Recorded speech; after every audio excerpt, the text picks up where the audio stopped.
Mapagpalang araw mga ate at mga kuya. Welcome muli sa aking channel, ang Kuya Nandinen.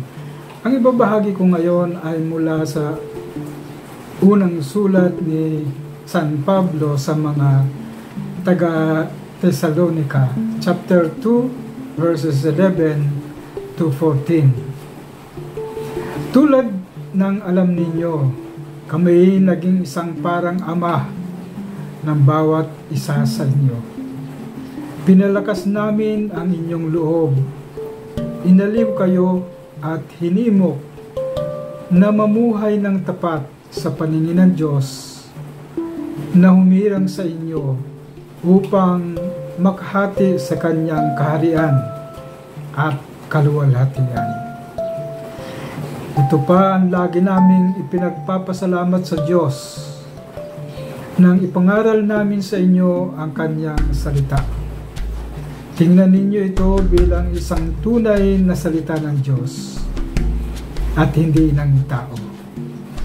Ano pat ang bisa nito'y nakikita sa buhay ninyong mga sumasampalataya, ang salita ng Diyos. Salamat sa Diyos. Ang nais kong pagnilayan dito na nakatawag pansin sa akin ay isang uri ng pagpapastol na katulad ng isang ama.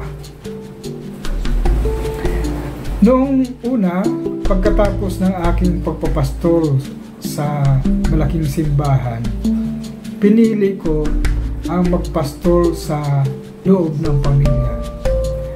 At akala ko nung primero, sabi kong ganon para madali naman ang aking gawain upang bigyang pansin ang pagpapastol sa loob ng pamilya. Nung una, tiningnan ko ang pagpapastol na ito.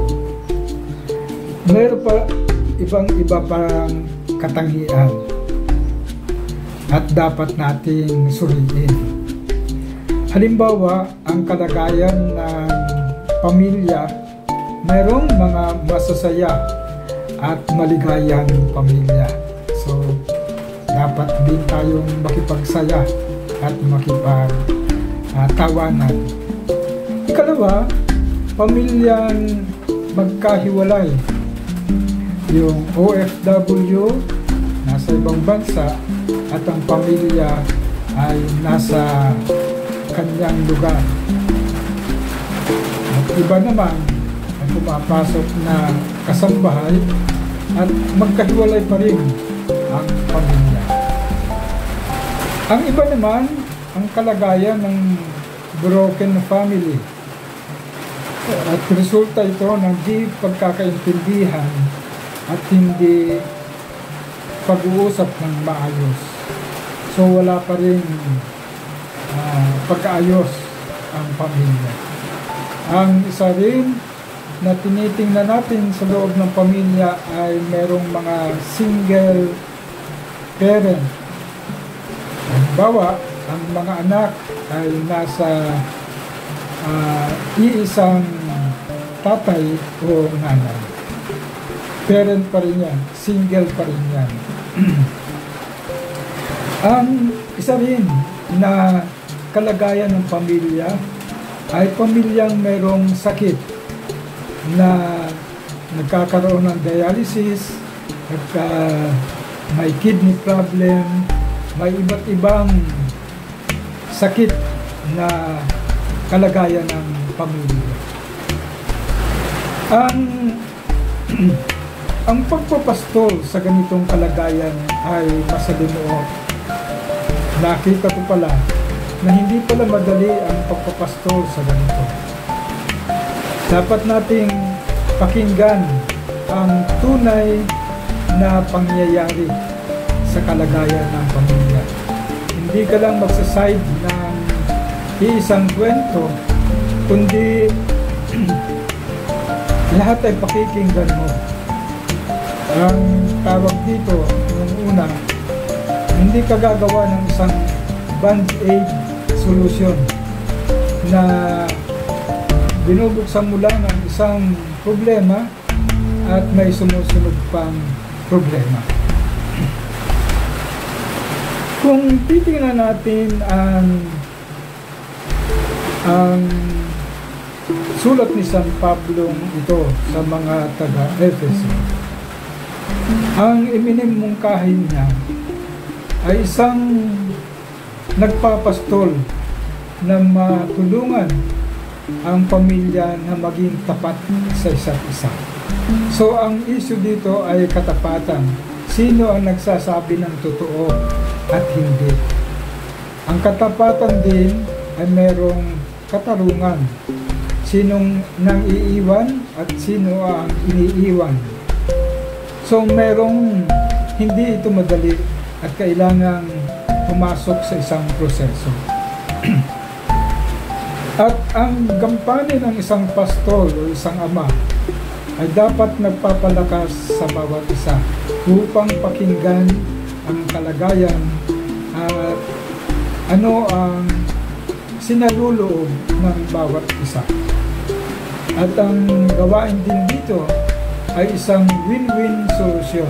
Hindi mo hahayaan na mawala, kundi para sa kabutihan ng lahat.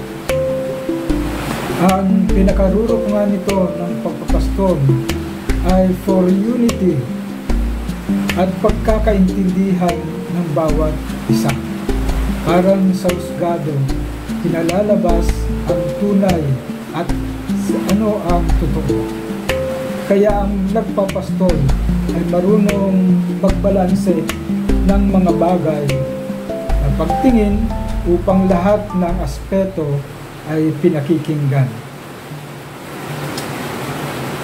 Kaya ang napakahalaga dito ang pakikinig na mayroong makatarungan at katapatan.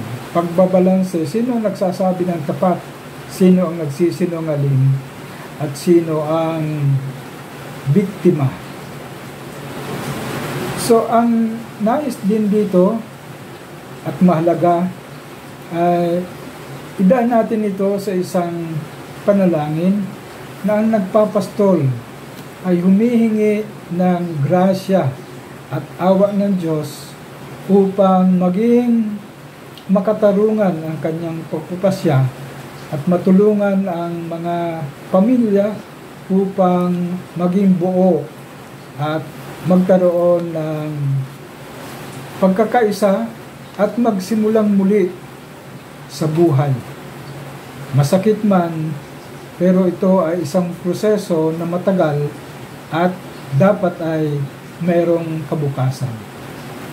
So ito po muna ang aking ibabahagi at sana'y ang ating gawain dito ay bigyan tayo ng biyaya ng Diyos, ng karunungan upang sa gawaing pagpapastol ay bigyan ng pansin ng marami at pumasok sa loob ng kalagayan ng pamilya at hindi lamang band-aid solusyon.